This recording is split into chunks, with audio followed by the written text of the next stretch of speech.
I am recording the meeting just so anyone that isn't able to be here tonight will post it on the project website. And that way they can go and view the meeting and follow up with our team with any questions they may have. That offer exists to you all as well. But I am Diane Olson. I am with JUB Engineers. We're here helping out Rich County as our sponsor, and Woodruff Irrigation Company is the co-sponsor with NRCS as the lead agency on this. And so I'll introduce the whole team in just a moment. But as I mentioned, we're recording, so we've got just a few people online. So we'll try to manage our two different audiences as best we can. I will just say, because we have some folks online, I'll ask you, we have about 20-25 minutes of a presentation that we'll kind of streamline and get through that, and then we'll shift to a Q&A. So if you have questions that come up throughout, maybe just jot them down, and then I'll help facilitate getting those to the right team member as we go through. And same for folks online. You can put questions in the chat and we can answer them that way as they come in. So, housekeeping items, questions, concerns? Okay, so let me share my screen. And you guys, we should be seeing the same thing in both locations. So, as I mentioned, I gotta advance the slide. All right, so as far as introductions, and please move away from shared. I don't know what that means. Okay, so as far as introductions go, we have NRCS as the lead agency on this project. So tonight we have Jonathan Bingham. And for you that are online, you'll see him in a moment. He will present. We also have Brandon out of the Logan office. Yeah. Okay. Thanks for joining us. Do we have someone from Rich County here tonight? I think so. Okay. So Bill Cox is our main point of contact, Commissioner Cox from Rich County. And then Wally, you've been our main point of contact from Woodruff Irrigation Company. So thanks for joining us here. As far as the project team, Zan Murray is our project manager and engineering lead. Derek Moss over there in the corner is the environmental lead. He'll get us through this NEPA process and we'll explain more what that looks like. Again, I'm Diane Olson, and Carla, we call it public involvement, but basically we help with public meetings. If you have questions throughout this process, we've got a phone number and an email and a project website, all the ways for you guys to get comments over to us. And then we help get you to the right team member to answer those questions. So we're an ongoing resource for you all as we go throughout this process. So, and that's why tonight is a great opportunity to get to know our team and to talk with the team, answer any questions so we can line you out on what this process looks like. And then you can call us up as we move forward with any questions you might have. So, I don't want to miss, we have our B&G engineering who is also doing the geotechnical engineering. So in regards to the reservoir, right? Okay, great. So with that, I'm going to ask Jonathan to come up. He's going to walk you through what this watershed protection and flood prevention program is. And you're going to have to come over here. So I know, so moved I am. And actually, I'm going to find a way to kind of advance the slides and not be in the camera. Am I in the right place? Everyone can see. Yes. So I get kind of the boring legal stuff before we get to the fun, actual applicable building things. So really, I get to explain why NRCS is involved, who NRCS is, a lot of you out here, I know we've done a lot of work with a lot of the ranchers and farmers. We've done irrigation systems and things out here. This kind of project is probably a little different than you're used to seeing. The background is back in the 1950s, Congress wrote a law that was called Public Law 83-566. You probably won't hear that again. You'll hear what's called PL 566 as an abbreviation. But what that basically said was that the Secretary of Agriculture could have the Soil Conservation Service help design and fund flood control projects for communities. So through that, actually, just a little bit of background here, the state of Utah, the NRCS, the Soil Conservation Service, built about 45 dams for flood control, irrigation, and things of that sort through that program. Funding kind of died off a while there in the 80s and 90s, but recently they have started putting money back into that program. And as they've, I guess, Wally could probably tell us, who's the Soil Conservation Service now? The name changed to The Natural Resource Conservation Service. So that's where you're getting the NRCS all over the place here. So agency just changed their name. Same things happening. We could move to the next slide and kind of talk about things there. Maybe. But initially, back in the 50s, the program was pretty much geared towards flood control. Didn't handle a whole lot of other things. Flood control, moving water, storing water. They used some for irrigation. In this latest installment, Congress has kind of opened things up a little bit more as far as what these funds can be used for. Again, we can use it for flood control, but you can use it for watershed protection. You can actually use it to build recreation facilities, water sources, water quality. The big one that we see here in Utah and throughout the West is agricultural water management. So these are all authorized purposes that Congress has basically said to us, you can do projects that are going to improve these things. And so this is the funding source that the county has kind of plugged into to do this planning and hopefully to do the design and the construction of this project. Sorry, they're not seeing the screen on the Zoom, so. Well, hopefully I got enough of those bullet points that they got the gist. Yeah, let's see. Looks good. Okay, we did it. Great. Okay. That's my 2 slides. I'll take questions afterwards. Thanks, Jonathan. All right, Zan. So as Diane introduced myself earlier, I'm Zan Murray with JUB Engineers. I'm the project manager that's working with Woodruff Irrigating Company on the project and with Rich County. So excited to be here with you tonight. Excited to be with you in person, actually, instead of working on Zoom.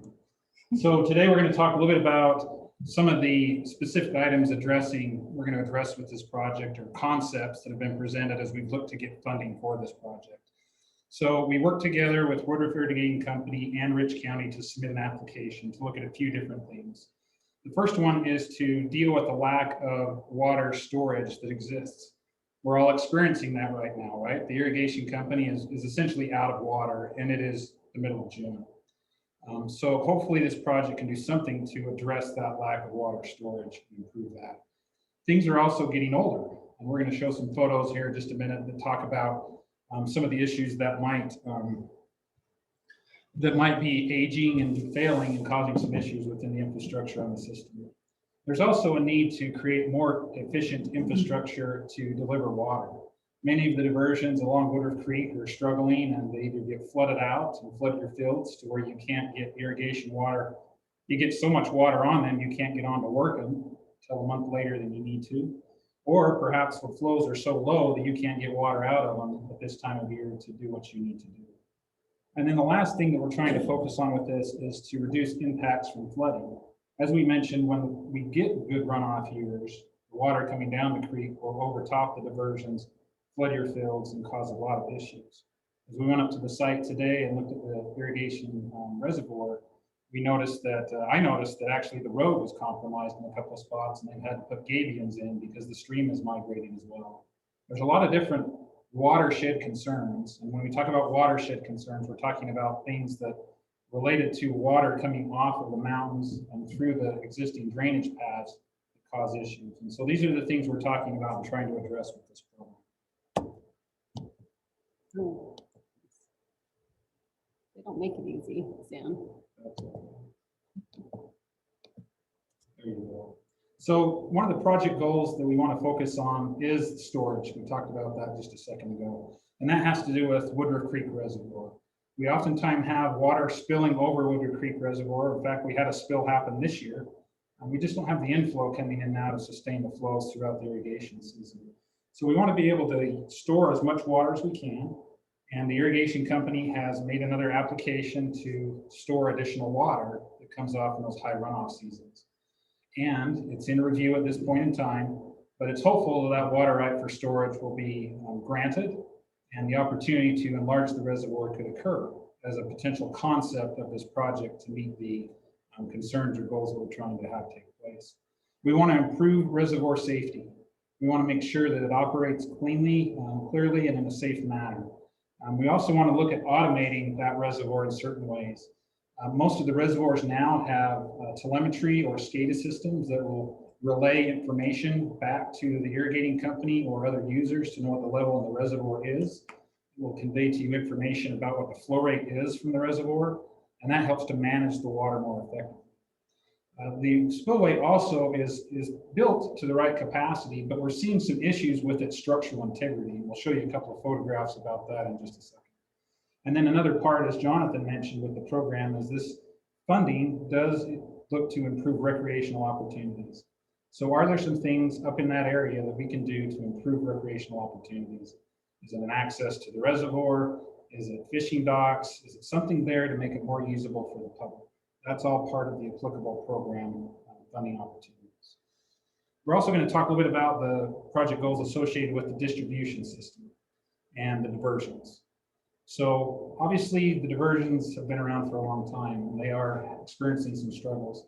I was here last summer as they were getting ready to put water into the system. In fact, they'd started putting water into the system, and we found out and talked about the water master. Many of you probably understood the story with the water master, that he got sucked into one of the pipes and drawn through it and had to luckily claw his way out, and we didn't have a tragedy on our hands. But we need to get safety associated with those diversions and get those improved. We want to mitigate impacts of the flooding that we talked about earlier, and also improve the availability for you to be able to use and manage that water. Currently, there are some diversions that you can't even get water to on the south side of the river because they've been washed out and they're high and dry. And so acreage that you have within your service area isn't getting taken care of. So we also want to deal with reducing the flood impacts, as we talked about, and then provide methods for efficient and accurate delivery of water. Those diversions can also have metering structures or other things associated with them to make sure everybody's getting their fair allocation of water. So we're going to show you a couple of photographs. This first off shows a map of the area. As you look at the map, hopefully you can see that. I'm going to point to the screen for those of you that are here in the room. Here we have the Forest Service area here on the western side of the map. And then you'll see this outline here that is it's in orange. If you're looking at it on the Zoom map, that is the actual watershed boundary. That's the area that we're studying and looking for possibilities to improve the watershed in that area. We show the Woodruff Irrigating Company service area here in this blue outline, or green on the Zoom. And then we also show the reservoir here in red. And then you'll see different diversion points in blue with the splitter structure for the irrigation company there and then that red dot just above the Woodruff label. We also show a couple of things here with regard to land ownership. Those areas in white are private. Areas in purple are owned by the BLM. And areas in blue here are owned by SITLA, or state trust lands.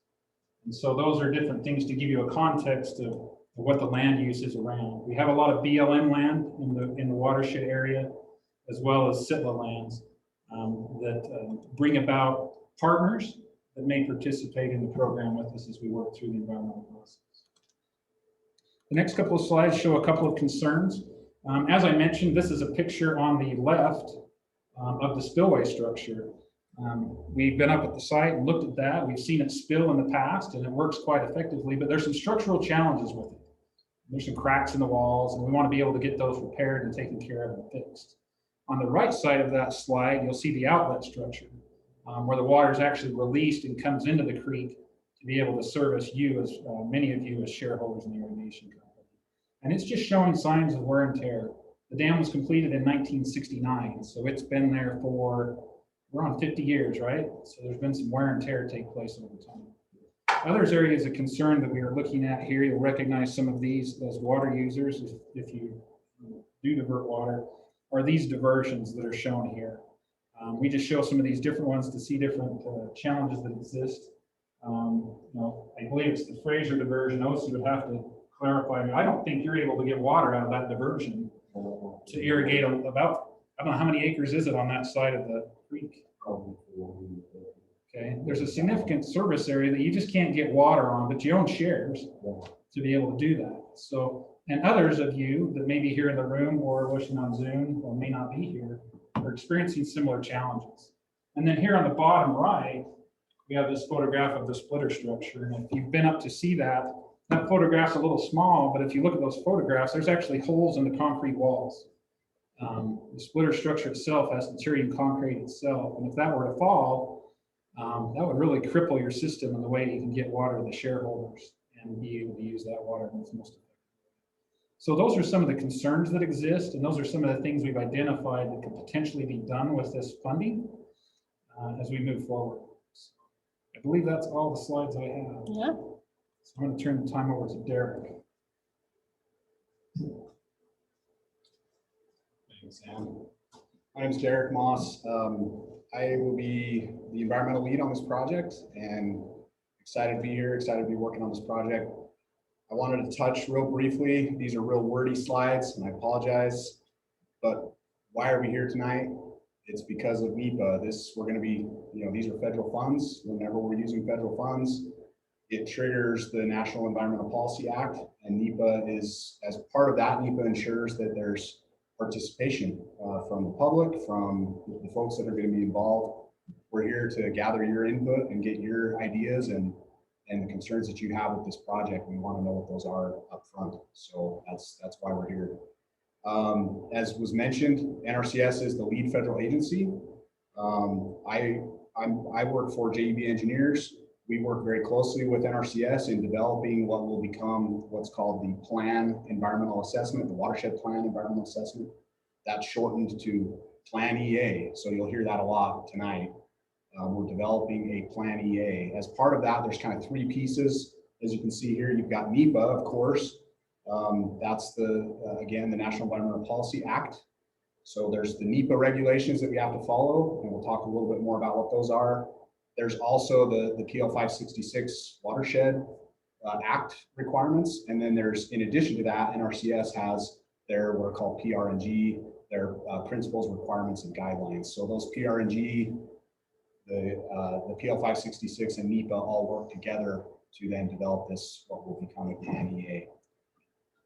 Go to the next slide. So what does NEPA do? Again, ensures projects meet an eligible purpose. So like we talked about, these funds are designed to meet a very specific purpose and need. So we're helping in this process define what that purpose and need are. As Zan pointed out, that's what all those concepts are, is they're under that umbrella of what are the purpose and need of this project, identifying what those needs are, and then potential projects to help alleviate or solve that need. And then it also determines whether a project has significant environmental, social, and economic resource impacts. We want to use our tax dollars, we want to maximize the benefit, and we want to reduce the impacts. So that's the whole purpose of NEPA. And then again, ensures that there's adequate public participation. That's why we're here tonight. Next slide. Within NEPA, oh, you're good.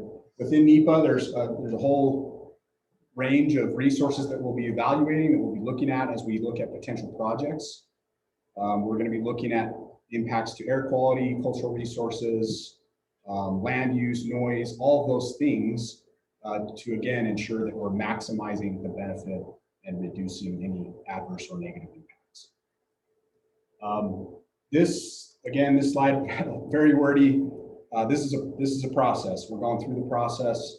We've gone through this a lot on other projects. And again, it just ensures that we're getting the best projects to address the purpose and the need.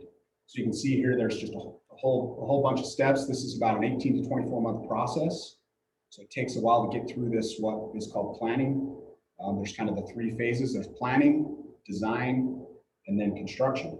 And we're in the planning phase. We're just in the very initial phases of this. We're going through the process and we're kicking it off. The next steps in that are to then start developing alternatives, looking at those projects that are going to address those needs, the needs that you have, making sure that they address those needs adequately, and then evaluating that list of resources. How do those projects impact the human and the built environment, the human environment, and the natural environment? So that is the process. Again, we're here in those initial phases. It takes about an 18 to 24 month process to get through planning. But I just wanted to introduce you to all the steps within NEPA. If you have questions about those, I'd love to talk to you more about this. Derek, will you just touch briefly on Yes. that the next phase is like construction is a ways out? Yeah, thank you. So when I talk about planning versus design construction, as you can see here, that planning and initial phase, we're targeting kind of a decision, which would include those design alternatives by fall of 2022. So pretty far out. And then design would be through spring of 2023 and potentially construction through 2024.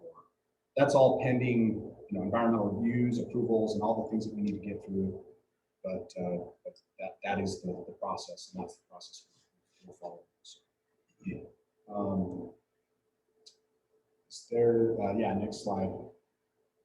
So we refer to this as a public scoping meeting. Scoping, as defined, is an early and open process for determining the scope of issues to be addressed. So that's why we're here. This is a scoping meeting. We want to hear what your concerns are. We want to hear some of the ideas that you have, the things that you've been dealing with. And we want to work those into what then become alternatives and proposed projects. As Zan has pointed out, we have some concepts, we have some ideas. We want to hear your feedback on those and start to narrow those down. As you're thinking about this, these are just some questions that you can maybe prime the pump here.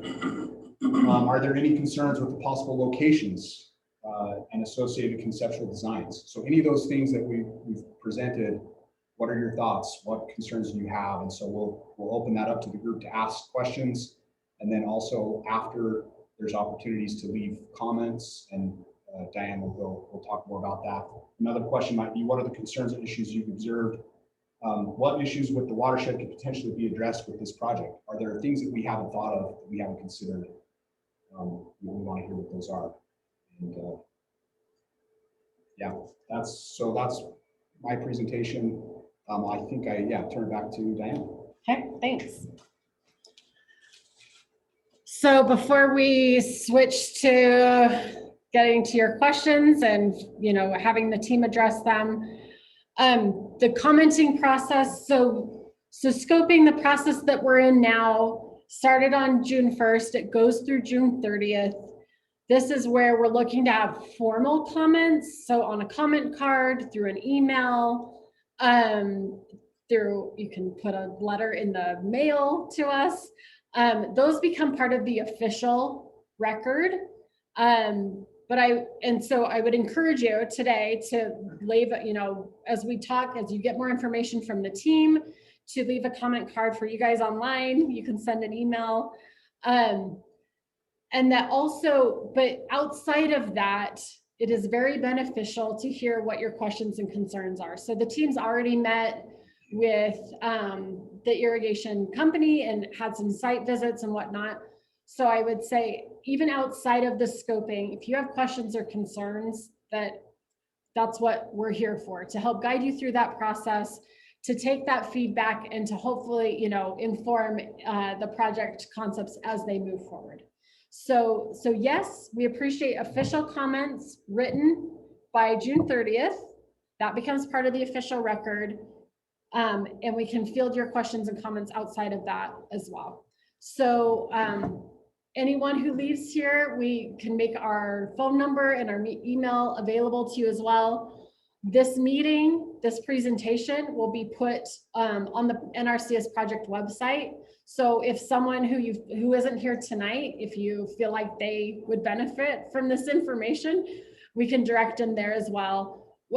We can make PDFs, we can print out copies of this as well. So we're willing to accommodate any feedback that you have to make sure that you all just have the information that you need. So please provide that feedback to us as we move forward. So with that, we're gonna switch modes. We're gonna we'll stop sharing, and Carla, I think we can even just turn the presentation off. We'll turn the projector off so we have less things for everyone to have to focus on. Oh, well, no, okay, hold off on that. Thanks, Jonathan. So for how I'll manage the Q&A for the folks that are online, I'll field questions for those that are here in person, and then I'll take a minute and we'll switch back to online, and then we'll let those folks go and we'll continue the conversation here in person. So with that, and we're gonna tag team muting and unmuting, or I may just have you guys come up here. We'll see how this goes. So initial questions, comments, concerns that you have about what's been presented so far. Pretty straightforward. Yeah, please. I got one. You mentioned that construction earliest would be most likely spring of 2024. We've talked previously about diversions being bumped up. What would be the soonest possible time you could construct those diversions? Okay, so let me repeat that question just to make sure if people online got it. So with construction anticipated for 2024, is there the option to have diversions constructed earlier? And if so, what does that look like? Zan, I'll mute.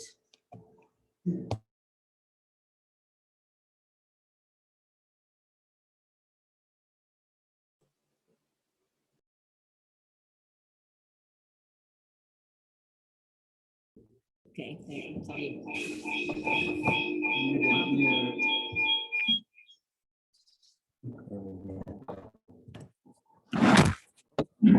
Crash and burn.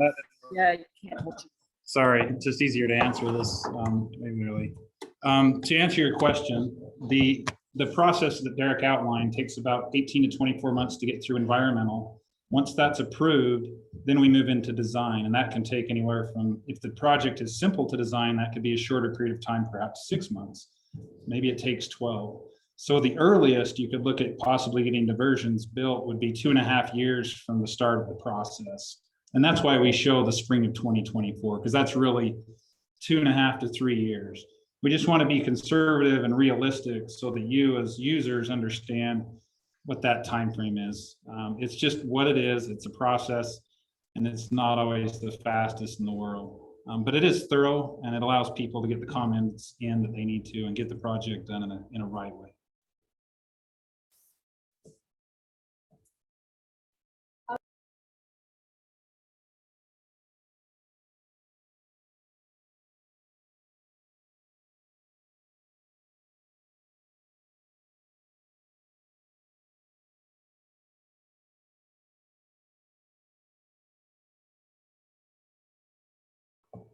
Isn't going to work out. But something that may be a good option is not in this scope. Can it later be added? Or is this the scope once you guys get it defined? No additions or more additions. I know you can do amendments, but is that what an amendment would be considered? Okay. So does the scope now accommodate any additions outside of this current process? Okay.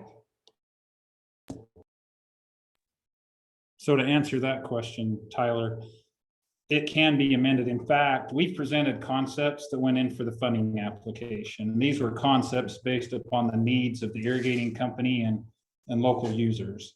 This scoping meeting actually allows anything to be brought to the table as an idea to be funded under this project. We've talked about storage at the reservoir. We've talked about fixing diversions. Those are concepts that could be developed into a project through the environmental process.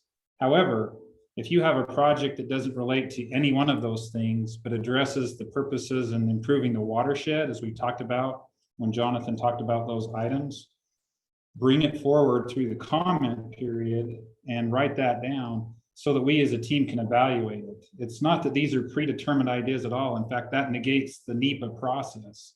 We have to open that up and let people bring information and ideas to the table, because you may have a better idea than has already been put together in a concept. So to add to your point, you mentioned perhaps something that could be done later on. After this project, whatever it identifies as the preferred alternative is perhaps built and approved, then there is subsequent times to be able to do other projects. The program does allow for supplementals to be added to the project in the watershed area. So if there are things that are identified in this scoping process that aren't moved forward, they can be considered later and then brought forward to receive funding, hopefully through NRCS. And if they are defined in the scoping process, they can be brought in later as well. Do you want to repeat that? Well, do you mind repeating it? Because your sounds are So down. if they aren't defined in the scoping process, can they be brought in later as well? Okay. The answer to that is yes, if we get through the process and do they call it a supplemental activity. So if something arises after we're done with it, we just go in and amend the work that's been done, and then we can move another project forward. So it's a good point. I think answering your question, it just depends on when those things come up. If it comes up later, once we've done the design work for what is being proposed now, then it probably ends up as a future project. If it comes in sooner, you might be able to amend things and maybe change that. Can I add to that? By all means. So another component of this, from an environmental perspective, during the process, we try to, we define what's called a project footprint. We try to make that footprint as broad as we can. We don't want to go too broad, right? We try to make that footprint as broad as we can to cover any and all alternatives that we're moving forward in the process.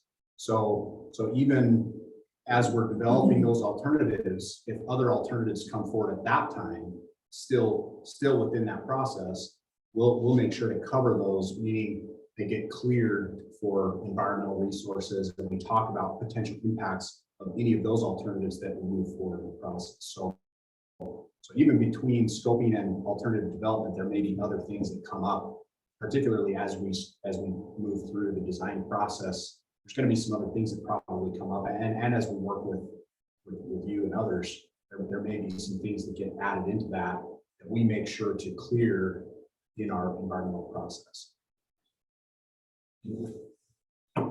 So.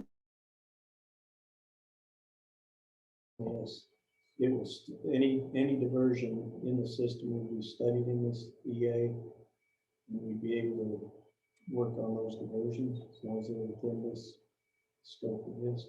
So if there are diversions That weren't listed. that aren't listed, but they fall within the project area, will they be studied? Good dialogue, Diane. Feels a little She's elementary. doing great. We're figuring this out. So the answer is yes. If there's another need that somebody has within the watershed area that exists, and if that is a diversion that needs to be updated or would like to be updated, let's bring it to the table now. As early as we can is better, because then as we go through and do the environmental resource surveys and review some of those things on that list that Derek showed, we can get into it early. It's hard to go back, but it's nice to have that information up front. So that's why we give people, you as a group, 30 days to think about these things and bring them to the table so that we can jump in and do that. But if any point along the way that something pops up that's a need there, let's communicate it with our team with the irrigating company, and they can communicate it to us. And then we can evaluate or at least respond back to how that could be incorporated or how we could try to address that issue. I saw another question in the back and then, The thing that really draws me to this project is the fact that the funding has already been approved up through 30% of the design. And we as a company at that point still have the right, or we call it the right, to say it's not worth it, it's not gonna work, whatever. And we come out owing nothing. I just want to make sure all the shareholders understand that concept, so I'm just wondering if you can make that statement as how that works. so basically looking for following up on the funding that is for the environmental and how that plays out with subsequent funding for design and construction. That's a great point, Gio. The NRCS recognizes that it's a pretty big investment to go through this environmental process. And so they are funding 100% of the work to create the Plan EA that Derek talked about. That's fully covered underneath the program. Once an alternative is identified to move forward into design, NRCS again pays 100% of that design work as well. And so they cover the tab until you get ready to do construction. And that's an opportunity then that the sponsor or co-sponsors have to review the project, look at any potential cost share that might be associated with it. Whether that's, we didn't talk about this, but flood control projects are funded at 100%. Agricultural water projects or irrigation type projects are funded up to 75%, and recreation projects are funded to 50%. So when you get to that point where the design is ready and we understand what the costs are truly going to be, you have time to prepare for what that matching cost might be if you elect to move forward. So there's time for you to evaluate this and understand and ask questions about the alternative moving forward, and to prepare for funding if you in fact, want to move forward with that. There's no commitments at this point in time by anyone. Just merely the NRCS that wants to improve the watershed for you. So they're making the commitments. You mentioned the percentages. That's federal funds, right? Those can be matched with state funds or other funds from other private or just other entities. Is that correct? So the question is about what are there opportunities for matching funds from other entities as it moves forward? Yeah, there are opportunities for those matching funds.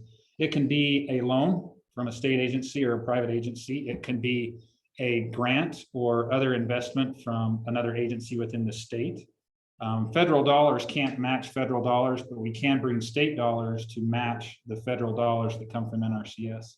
The other thing that we find with projects is there are special interest groups that want to see certain facets of the project move forward.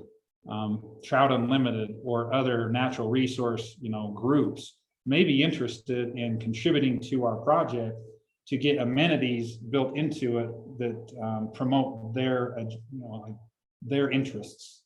And so, that's what we have. We have some time to look at that over the next couple of years. It may seem like a long ways to get to construction, but it's actually can be beneficial with regard to the funding matches that need to occur.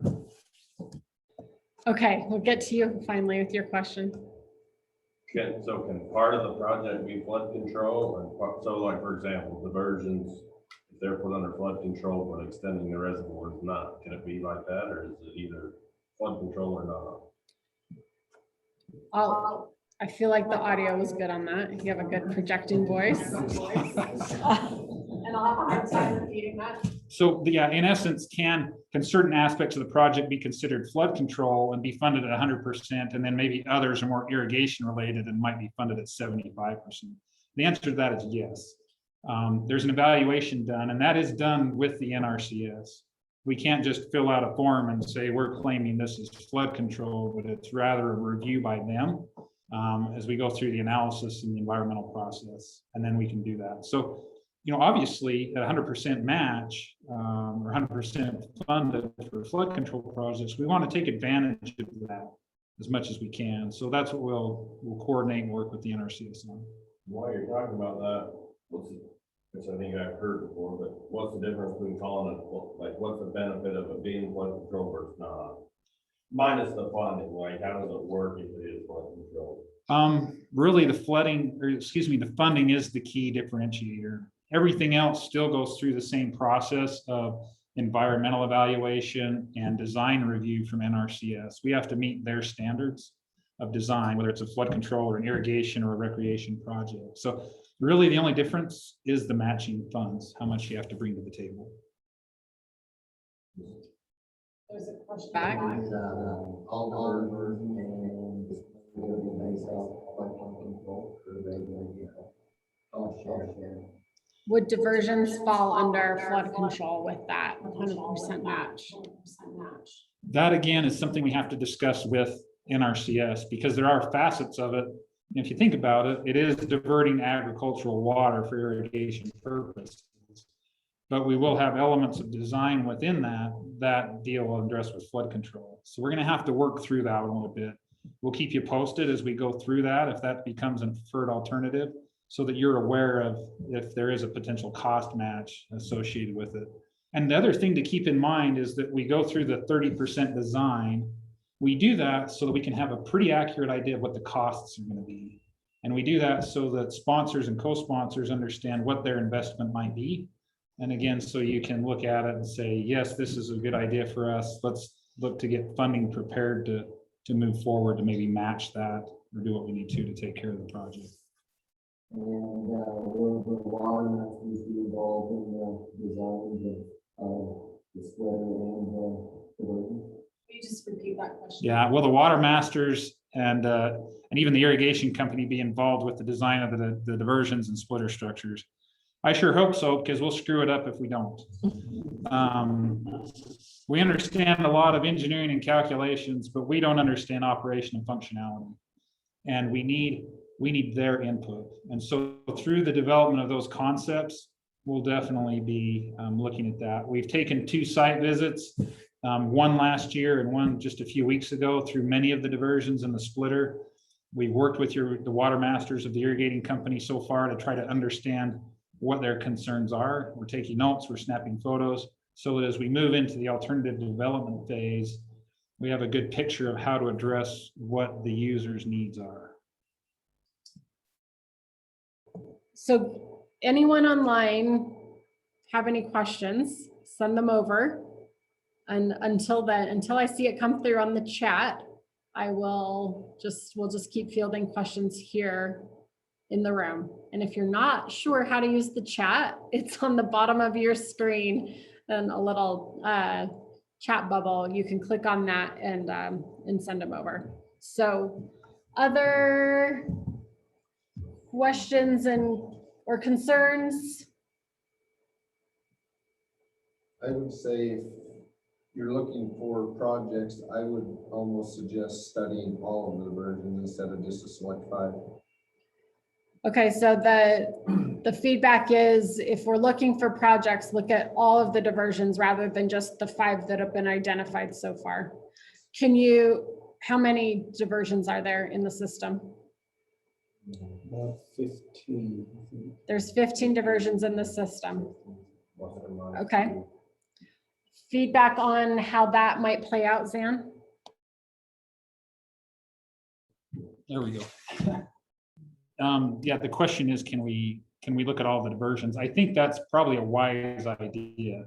And the reason being, like Derek said, we want to look at the footprint of the potential project areas so that the resource and all the concerns environmentally can be addressed. So we can take the time as we come up and do those evaluations on environmental issues to look at those 15 diversions. It's better to spend the time now and be upfront with that so that we don't have to come back and deal with it later. So knowing that there are a lot of areas where there could be improvements made with the diversions, we welcome that. Please just submit that in a written comment for us, and that way it becomes part of the written record. And then that keeps us formally moving through that process. Excellent point. Stan or Jonathan, will you just maybe articulate like, on what might be the limiting factor? Does it come down to funding that has to be reviewed and approved? Are there, you know, how do we? Sure. I can Dan's take been it. talking a lot. I can take it, but I'll I give can it to stick my Jonathan. foot in my mouth. What you may see with including more things, just upfront. We've talked about the process. We've talked about cost share. As you bring more infrastructure into it, the cost goes up, your cost share will go up.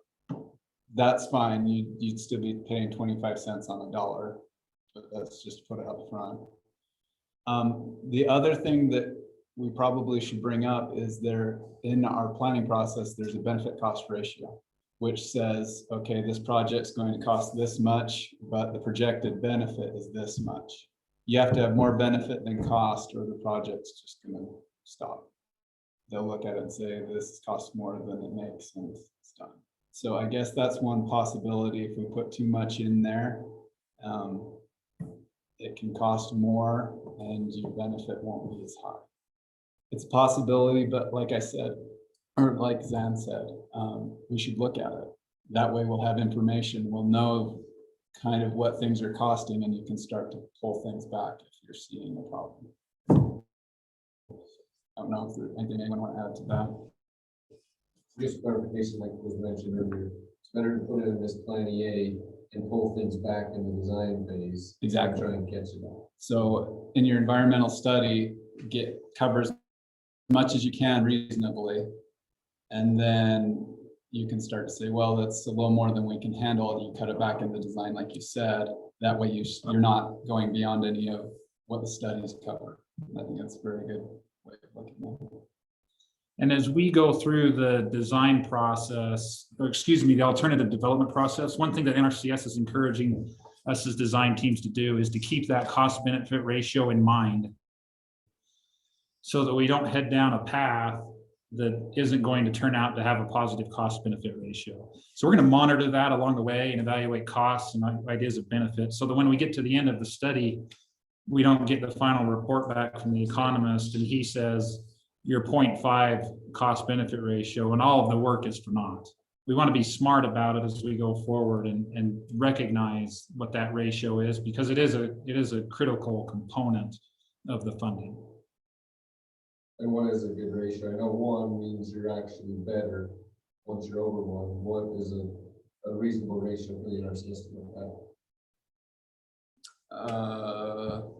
I'm relatively new. I haven't looked at too many of them. It has to be positive. Yeah. So basically you have to have more benefit than cost is what I've been seeing on most of them. I haven't looked at all of the ratios throughout the state, so I can't speak to that. We do have some other folks on from NRCS if you wanted, but that's something we can follow up on. Derek would know that. Derek Hamilton, yeah, the other Derek Hamilton, if you are online, do you have any insight on like a target cost benefit ratio that projects come in at to be moving forward? Oh, hold on. I'm not sure. Folks can hear me, but yeah, it's typically that 1.0 target, but there's exceptions within the new economic analysis procedures that allow for some exceptions to that. So it's not a standhold, but in general, yes. Back to what Jonathan's point was, there needs to be more benefits than costs over the life of the project. Okay, so did you guys hear that? For in general, it does need to be more benefit than cost. There isn't like a hard and fast target ratio on that. So thanks, Derek. Yeah. I have a question about the scope. In your mind, does the scope right now include anything to do with Birch Creek Reservoir? So the question is, does the scope have anything to do with the Birch Creek Reservoir? At this point in time, echo. At this point in time, it's not been considered as one of the concepts in the funding application. Could it be brought in as part of this scope? Yes. If the public feels like it's something to look at, then it can be added and considered as part of the scope because it is within that orange watershed boundary that I showed you on that map.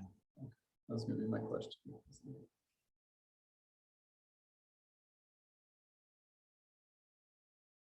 With that, we still have to be careful of that, because that's gonna do the same thing. Increase our cost and possibly decrease our chance of getting the project. So if Birch Creek were added, it comes back to that consideration of how does it play into the overall cost of the potential projects? Yeah, that's correct, Gio. The thing to consider, and we haven't talked about this, I maybe mentioned it, but our maximum funding amount at this point for the program per project is $25 million of NRCS construction money. So you sort of work within that realm, and we have to keep the projects within that limit. So can you do work at Woodruff Creek and Birch Creek? Well, you could, but you've got to try to keep the total project costs under 25 million. The same thing happens with diversions. If we work on 15 diversions in a project and focus and make that our priority, then that might reduce the amount of funding that could be put toward a storage or some type of reservoir improvement. The benefit of saving a dam versus the cost of, would that increase our value? I mean, saving a dam is going to save us millions and millions of dollars. Do they look at that as a cost benefit when they do their analysis? When you say saving it down. Let's say we include Birch Creek Reservoir in this scope because it has a few issues. If we don't work on it, in the near future, we can't go back and rebuild the whole thing down the road. So there's adding some cost to fixing that. That's pretty valuable in my mind. That's money well spent. To me, that should increase that positive rating on. Am I thinking wrong? So, and Zan, maybe, is there, yeah, like the long-term and potential cost on another reservoir, does that play in? I'll let you. What I'm understanding, Gio, is just that if we're taking into account the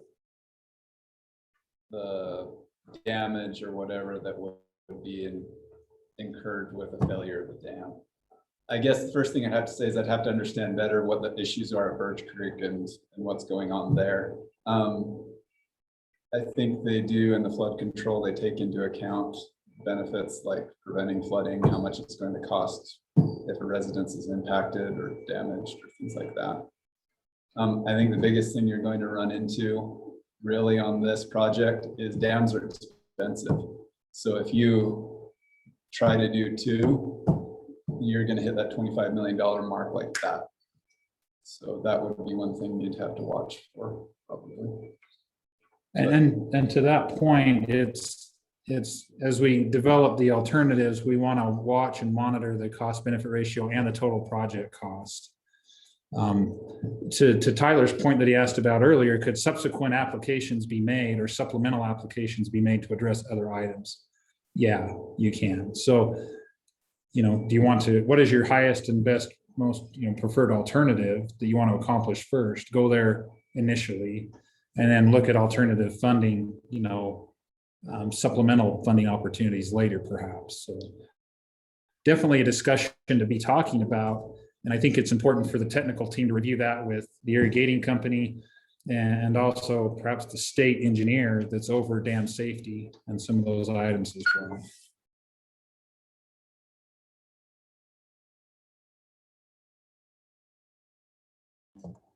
Different or not?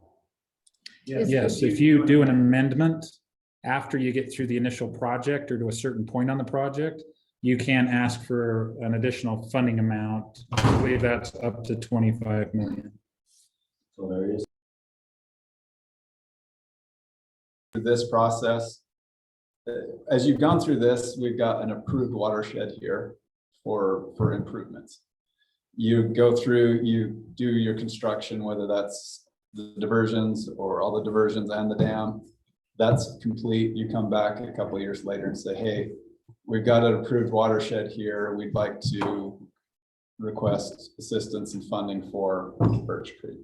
You can do that. So basically you would kind of be asking for another project, but it's still within that same area that we were working before, if that makes sense. This is the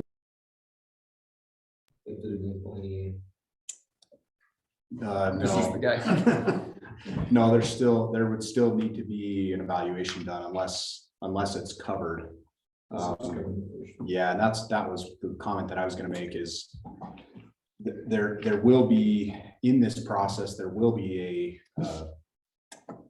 where we eliminate certain alternatives for further consideration and will provide justification for eliminating those. Some of those are gonna be based on cost. So we'll say this, we eliminated this alternative based on cost, and we're moving these other alternatives forward in the process. So in those cases, they wouldn't have been evaluated, and so they would require their own evaluation.